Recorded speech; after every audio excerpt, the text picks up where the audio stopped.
track number 6, we can highball Omaha, signal indication, over.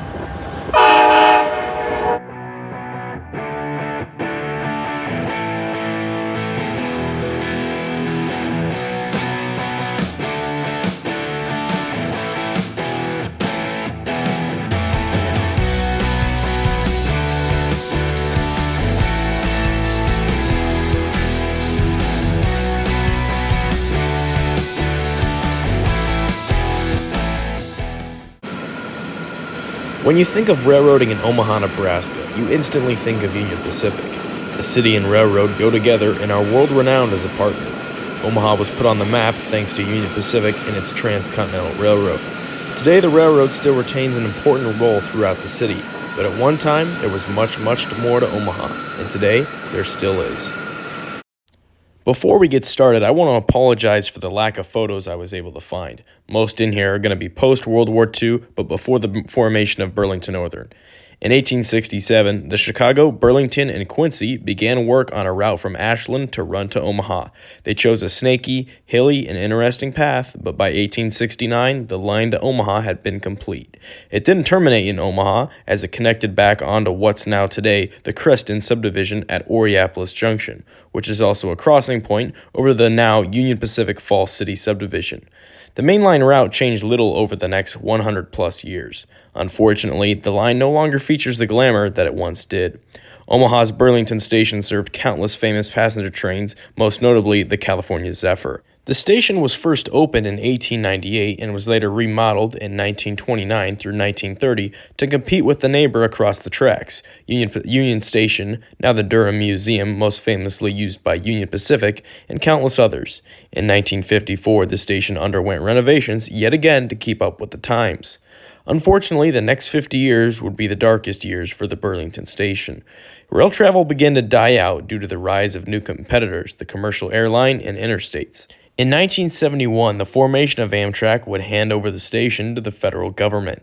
Not even a month into Amtrak's California Zephyr service, they would close the doors on the station and move into now what's called Spartan Station and remains next door to the Burlington.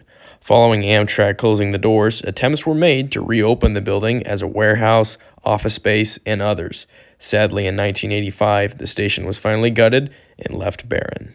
Hope wouldn't come again until 2004, when two investors purchased the building with plans of turning it into some sort of private residence. Again, plans came to an end in 2008 with the recession in the economy. Finally, in 2013, ABC subsidiary KETV Channel 7 would take hold of the station since they were in need of a new home. The station, externally and internally, would be beautifully restored. Back to the trains in the Omaha Sub itself.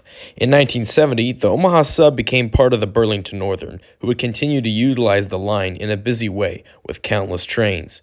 With the formation of BNSF in 1995, things would change a bit over time until the line was similar to how it is today.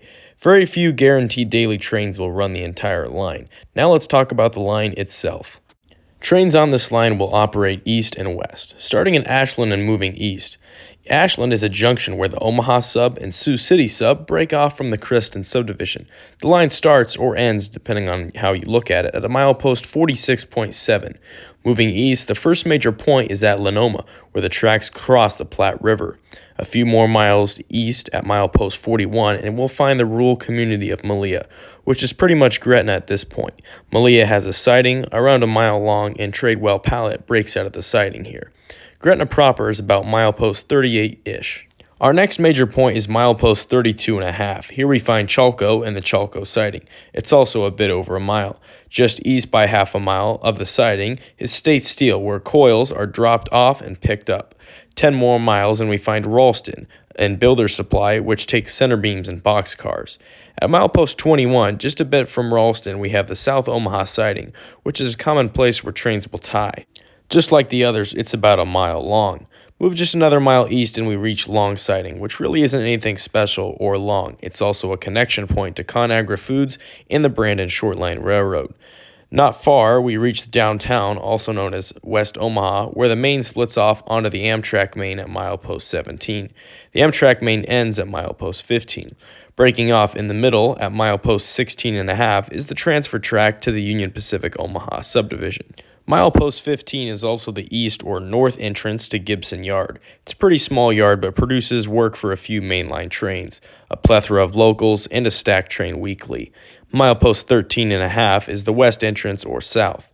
Moving down the line, our next stop is the Bellevue siding at milepost 8 through 6.5.